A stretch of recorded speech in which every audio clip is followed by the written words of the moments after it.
Hey everyone, welcome to my Mac Plus video finally after all this time. The reason it took so long for me to put this video out is because I'm missing some of the footage and I cannot find it. I don't know what happened to it. I've looked through backups and it's just gone. This little intro here is actually from the pickups video that I did when I got this. I just needed some sort of filler footage to record a voiceover for. But I do want to apologize. The video isn't the best of quality. It was an earlier video that I did about a year ago. The sound quality is definitely bad. There's a lot of background noise and I make a lot of lip smacks and tried to edit it out as much as possible, to clean up the video as much as I could. So hopefully it'll be informational and at the very least entertaining for you guys. With that being said, let's go ahead and get this started. Now, I know that there's already some signs of battery leakage or some sort of leakage. It's hard to see, but in the serial ports that are here, there's a little bit of greenish residue. That's typically from battery leakage.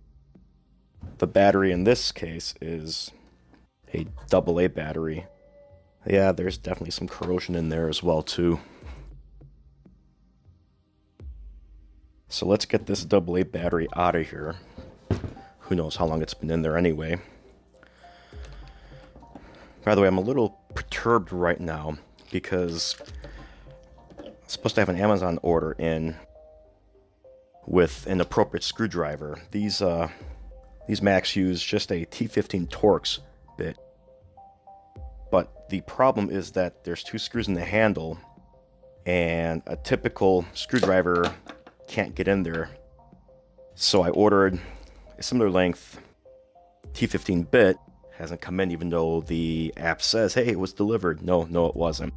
Fortunately, I have a flathead that's small enough to fit inside the grooves of the T15 and I can make do with that. But before we open it up, this battery is, I don't even know, it's not a AA battery. It's a number 523. It's 4.5 volts. Regular AA battery is typically 1.5 volts.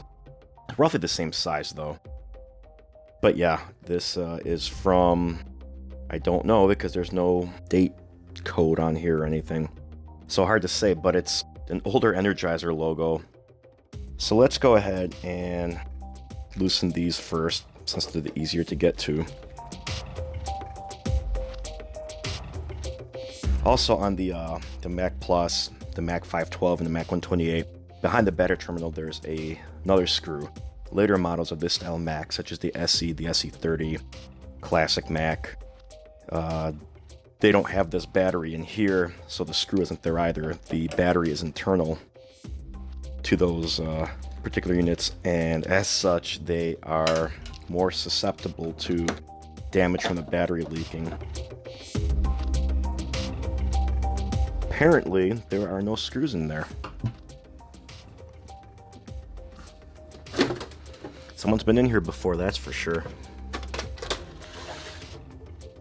Ooh, that musty smell. Oh yeah, there's some paint or corrosion, or maybe that's just scraping. I'm not sure what that is, but that's something there. Some sort of corrosion, battery leakage possibly, and then this is just an internal paint coating in here. I don't know if you can see or not, but the signatures of the engineers and the designers that worked on it are kind of embossed inside the case here. I'll try to get some shots of it with a still cam. But for now, we'll set this down and take a look inside. Oh, there's definitely some corrosion here. Oh, yep, the power switch here has some corrosion in it as well. So that's going to have to be addressed. Hopefully it's not too bad. I should be able to clean that up with some vinegar and some IPA, isopropyl alcohol. Piece of plastic clip came out. Who knows what that's from. Now, I'm going to tell you right now, under no circumstances should you touch any of these components here or these, at the very least, without discharging power. And what I mean by that is these CRT tubes are effectively giant capacitors, and they can retain power for a long time. Now, if this hadn't been turned on in a year, 2 years, 5, 10 years, no concern there, but the seller said that last time they turned it on, it was working. They didn't say when, so they could have turned this on a few weeks ago. Who knows? So never touch anything in there without discharging the power. And I'm telling you right now, I'm not telling you should do anything with it, even if you have the right skills, the equipment, everything. There are ways to discharge that power, and we will discuss that in a little bit. I just wanted to give you guys this disclaimer. Don't touch it, don't do anything, even if you've got the ability to, because you could get seriously hurt or worse. So do not try this at home type situation. Okay, so I had to do a quick cut because I needed to get some materials. Now, what you need to do is discharge the electricity, right, like I just mentioned. And the best way to do it, again, disclaimer, don't try this at home. This is just for demonstration purposes. But the best way to do it is you basically just take a screwdriver, jam it inside the anode here. This is the cathode, that's the anode, and discharge it. Now, if there's power in there, you'll hear a little bit of a pop as you ground it to the chassis. If you don't hear the pop, chances are there was nothing in there anyway. So I don't have true alligator clips. I can't find them right now. So I just took an ESD strap, took the cable off, and just did this thing. But just be careful. That's all you can do. So you just... Now this will be sealed on. There. That's it. Not much to it, but again, there could be 50,000 volts in here, a few amps, and then that's it. So that's disconnected. So now we move on. Let's take a look here. So, maybe what I should do is, as I'm talking about electricity and stuff, is there we go. A little plastic tool here for poking, prodding, things like that. There's a fuse down here, which looks like it's in good shape. It may have been replaced over time, I'm not sure. But it's in good shape, so we won't have to worry about that. This is a capacitor, and this is a capacitor, and this is a capacitor. And I don't think there's another type of capacitor in here, so I can't really show you any additional ones. Although I think on the Mac SE, there are surface mount capacitors. But these are the things that usually start to go bad. I mean, they start to leak, they damage traces. These look like they're in good shape. It's possible they've been recapped.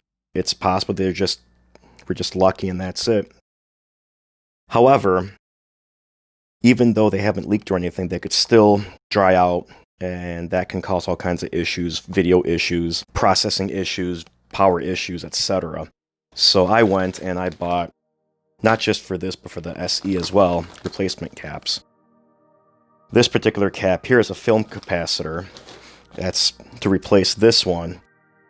Reason being is that these are one of the ones that can go bad. Now, I need to replace this capacitor too, and fortunately I didn't get one. I have to order it for whatever reason. I couldn't locate one at the time.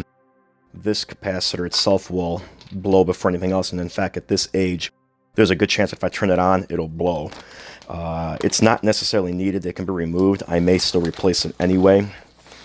But more than likely, we're replacing it. If not on the analog board, which is what this is, the analog board being for video, for power, etc., then definitely on the main system board itself. But yeah, otherwise, looking around right now, I don't see any corrosion on the analog board. The other area you have to check on these things is this side of the board.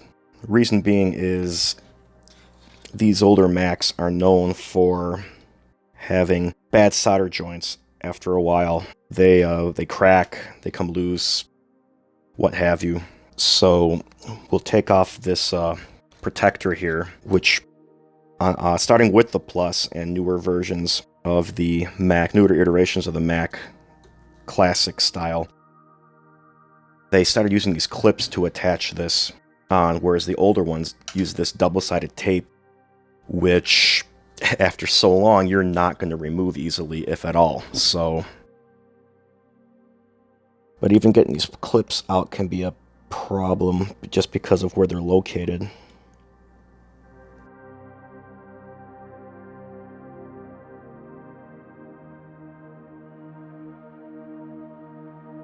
There. Probably should have been easier. Alright, so let's take a look. Actually, it looks like this one also had some double-sided tape that had been removed before. Where is my magnifying lens? Let's see. So minor corrosion here on these screws that are holding the board together to the chassis. Some more corrosion here. Now, because of broken solder joints, one of the common problems that the Mac would have is that it would start to wobbly video, no video, things like that, and you'd give it a good smack on the side, and it would reattach the components that have come loose from the loose solder joint. So, oh, there's a little bit of something here. Corrosion, mildew. We'll leave that be for now. What I really want to do is check out the motherboard itself. Floppy drive ribbon cable, will disconnect that. Provides not just data but also power through that cable. In fact, I think a lot of Macs did that for a while. Pull that out too. And that's... oh, hang on a second here.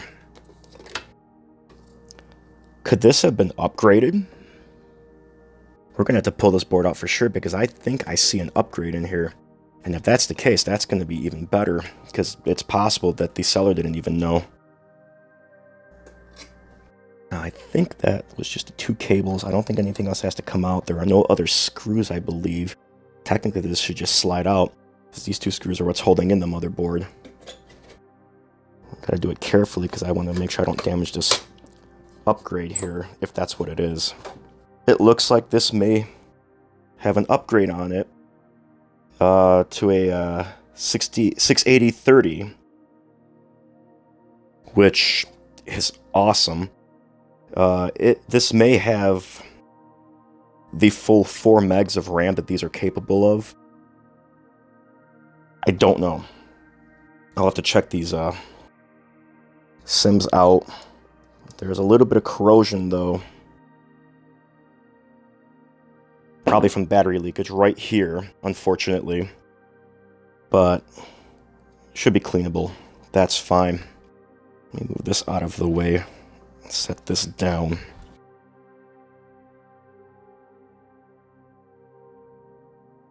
Make it easier to remove these memory sticks out. Yeah, just a little bit of corrosion, but I don't think it's bad. Memory of this type is pretty easy to find and relatively inexpensive, so... But this thing is definitely dirty. There's definitely something on here. Capacitors look like they're in good shape. There's 5 of them. I think there's one more, maybe. I'll have to check, but they're Nichicon, which are from Japan, and Japan makes some of the best capacitors out there, if not the best. 6 capacitors, yeah. That sounds a little bit more right. More right. Yeah, there we go. Come on, grammar Nazis. But yeah, there's a little bit of corrosion in these ports. I'll have to clean that up, and that's from the battery. Not sure about here. This could just be general corrosion. I don't remember if these contacts are copper or not, but they're greenish, so that kind of... corrosion is greenish, so that kind of looks like copper when it rusts. But otherwise, can I remove this easily? Not without some excessive force, and I don't want to just go and yank this out. Okay, I see. So the original CPU is here, and then this plugs in to the CPU slot. Normally you would use a chip puller to pull out a chip like that that's socketed, but in this case it wouldn't work anyway. Plus, my chip puller's not here because Amazon said my delivery came, but it didn't. Micromac technology, I'll have to look that up. Yeah, I'm going to have to be careful taking this out. I'm going to have to do a little work and see what the proper way is to remove this. It's only being held in by the socket, so I don't want to damage anything. But it's cool that this was upgraded because we would do a lot more with it than the older processor. Micromac technology. So this, for all intents and purposes, what this does is it effectively converts the Mac Plus into a Mac SE, which kind of makes the Mac SE that I have sitting down here next to me a little bit more redundant, but it's a little bit of a different beast, so that's fine. But this is one of the reasons why the Mac Plus was in circulation for so long. It's because of the fact that you could upgrade it, whether through official means or not, and get a lot out of it, and it was a lot less than the SE was. And as I mentioned in the October pickups video, the Mac Plus was re-released as the Mac Plus ED for education, and a lot of schools had these Macs in them. The high school I graduated from had a mix of these Mac Pluses and Mac SEs. So that's the motherboard. The bottom looks like it's in great shape. I don't see any corrosion. I don't see any broken traces. A little bit of areas I need to clean up, of course, but otherwise I don't see anything wrong with it. And we will look at taking this out so we can check the rest of the board. Let me just go look up real quick on how to do that. I will be back.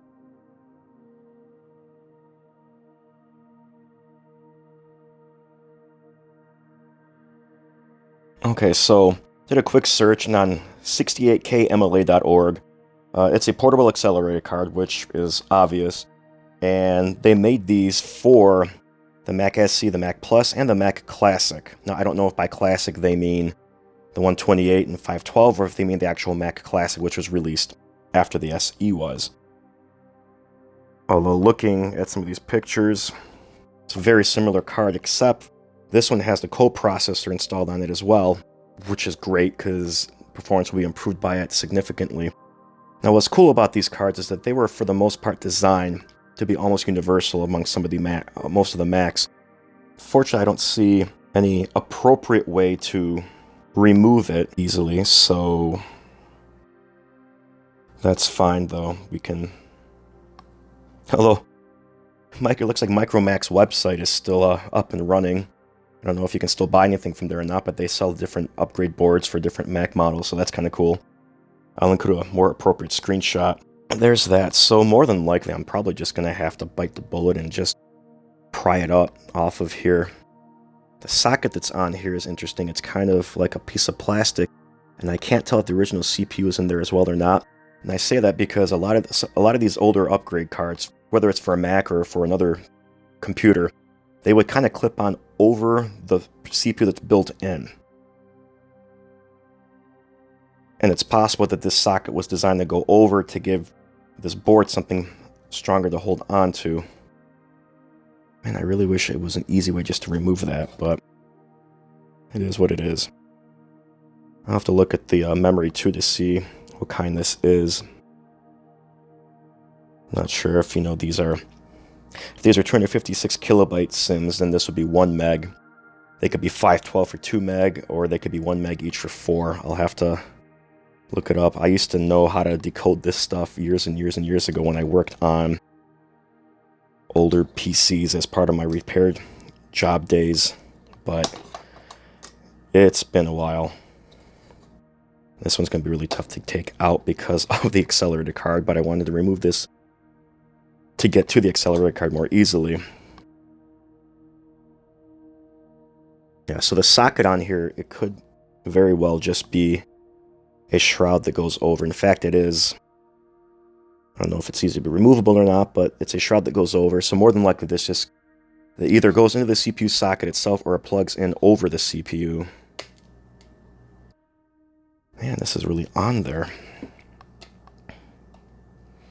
I might have to do some more homework on this so that I don't destroy it, especially on camera, because that would be fantastic. Although, at least then you'll see how not to do things, right?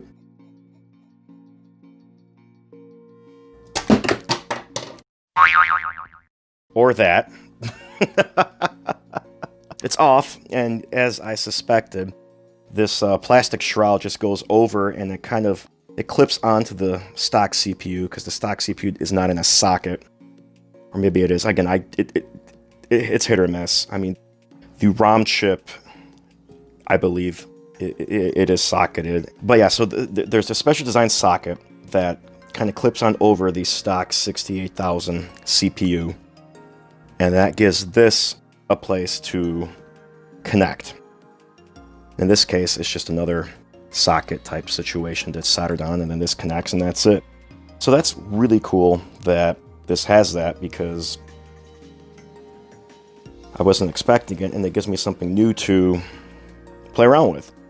However, at the same time, I'm kind of torn because I kind of would like to see this machine in its original state, especially since I already have an SE.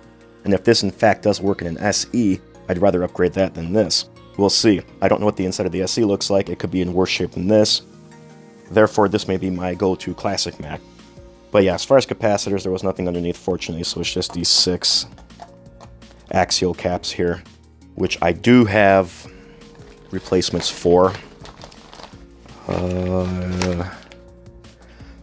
of these here, although these might be for a different area. I don't remember. I have to check the part numbers because it's been a few days since I ordered this kit. Well, not really a kit. I kind of just put a list together. And you don't have to replace all of them necessarily anyway. There's only some of them that are known to go bad. But again, these look like they're in good shape. I don't see any leakage or anything. As I say that, hang on. This one may... No, probably not. It's probably just... Yeah, I think it's fine. I can always check them later. But I ordered, I did some research and I ordered a list of capacitors that you may need to replace. Whether I need to replace them now or not, we'll see. But otherwise, everything else looks like it's in good shape, so that's a good sign. We'll give this a cleaning and we'll test it out. We'll have to take a look at the analog board next, because that's going to be more of a fun thing, right? Especially to remove it, it's going to be more of a pain. But that's okay.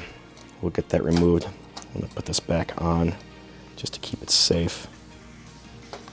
I know there's someone out there that's going to watch this video, whether now or a year from now or however Google's algorithm works for YouTube. And they're going to look at this and like, oh man, this guy is just an amateur at this. And I am. I mean, I have not messed with this stuff in a really long time. So actually with this, I haven't messed with it at all. But learning experiences, right? That's why I have 2 of them. Well, not 2 pluses. I have the Plus and the SE. So we'll take apart the analog board next. So just a quick look at the analog board now that I have a better look at it. There's going to be a few more capacitors that were not on the original list that I found online that are going to need to be replaced because I can just tell. That's C37, C33, which are identical, and then C38. 33 and 37 are 4700 picofarad, 250 volt film or box capacitors. Probably replaced with a box one instead of the film type. In fact, I'm pretty sure if I turn this on now, this one will pop for sure, if not all 3. Then there's also potentially, I don't know if it's an issue or not, but C40, it's a 33 nanofarad, 400 volt metal film capacitor. It's hard to see because it's right in here. I'll see if I can get a better shot of it once I have the analog board out. It looks like it might just be dirty, but I'm not sure until I open it up, but I might have to get that one as well. Which is a shame because I would have loved to have gotten all the capacitors at once, but that's okay. I might not need to replace all of them anyway. If they test out fine, but I'll have spares on hand just to be safe. Or I might just say, you know what, I've got them, I'm just going to replace them anyway. Because why not? So, but we'll take apart the analog board next. And unfortunately, this is where this video ends because, as I said, I don't have all of the footage for some reason. I don't know what happened to it. I've looked at backups and backups of backups and everything, and I just can't locate it. So I don't have the disassembly of the analog board. In fact, I mentioned that I also have an SE. I can't find any of my footage of that disassembly at all. So again, I do apologize. I explained earlier that I still wanted to get this video out. I edited it as best as I could. The sound quality just isn't great because at the time I just really didn't know what I was doing at the time. Lots of pops from my lips smacking all the time that I tried to edit out as much as possible, and I Nowadays, I try not to smack my lips as much if I can help it. But that's it for this video. Wish I had more footage, like I said, but then again, this video would be super long, and I'd probably have to split it up into multiple parts anyway. As it stands now, it's going to be probably around 25 minutes, so that'll be it for this one. If you liked it, hit the thumbs up. Feel free to subscribe if you haven't yet. No obligations, though. If you didn't like the video, go ahead, hit the thumbs down, but please leave a comment below as to why, so I can try to use that to make improvements going forward. Thanks all, and I'll catch you later.